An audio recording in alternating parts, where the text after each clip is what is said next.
Hello, everybody. Hope everyone's having a good day.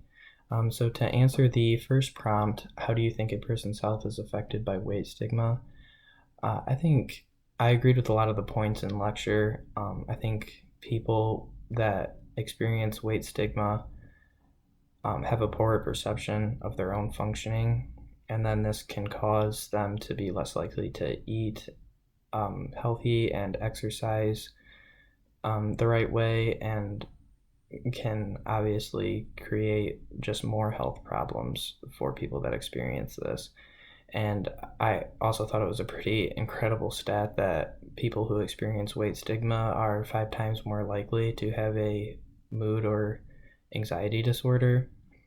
And I was thinking during lecture that this can obviously cause a snowball effect, and we know that mood and anxiety disorders have effects on all areas of health. So, people first experience weight stigma and then can develop these mood and anxiety disorders, and then from that can obviously see decreasing health across the board in all areas of their health. So, I thought that was a pretty incredible stat. And then lastly, I thought also that it was pretty incredible that people who experience weight stigma see less, a lower quality of care from healthcare providers. Providers spend less time in the room. They provide less patient education, and this, of course, also has negative implications on a patient's health, and again, kind of causes that snowball effect where we're just continuing to make the problem worse. And the second part of that prompt, name at least 3 approaches for reducing weight stigma or its negative effect on health. So, the first article that I'm kind of pulling from is titled Obesity Stigma, Important Considerations for Public Health.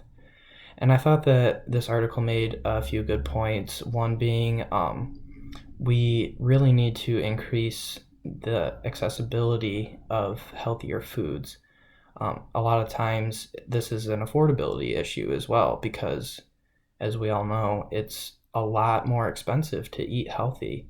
And so this can create a disparity for people of lower socioeconomic status and disproportionately affect them. So by making healthier food options more affordable and accessible, we can kind of combat this problem.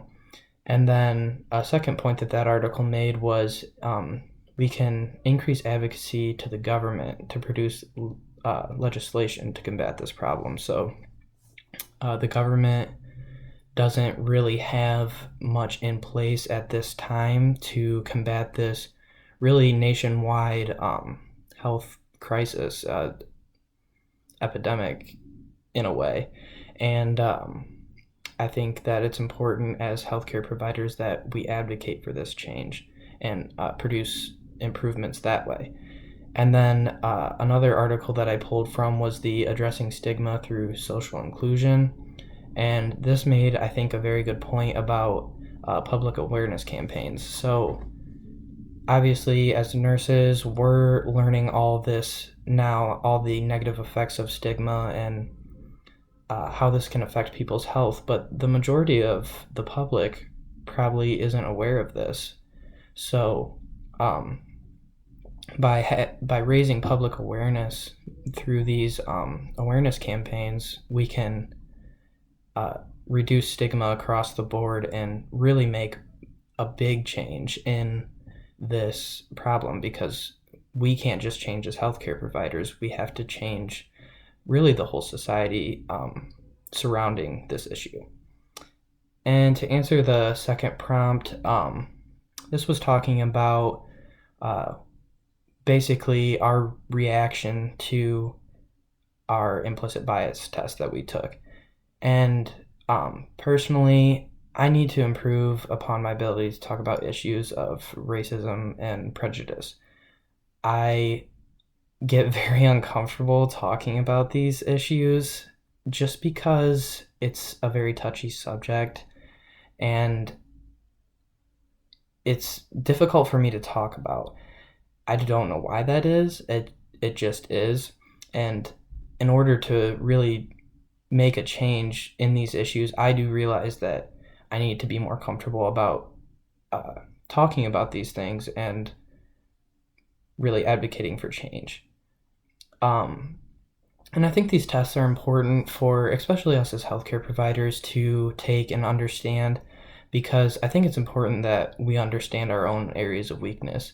Obviously, I identified my biggest area of weakness, and um, I know that I need to work on that uh, to really improve as a healthcare provider, to provide for patients in a better way.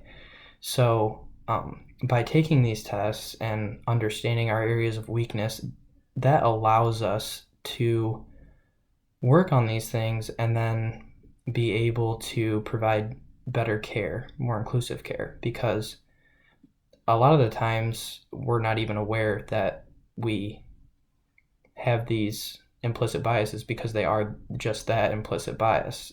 They're subconscious. So I think it's very important that we take these tests, understand our own implicit bias. That way we can work on them.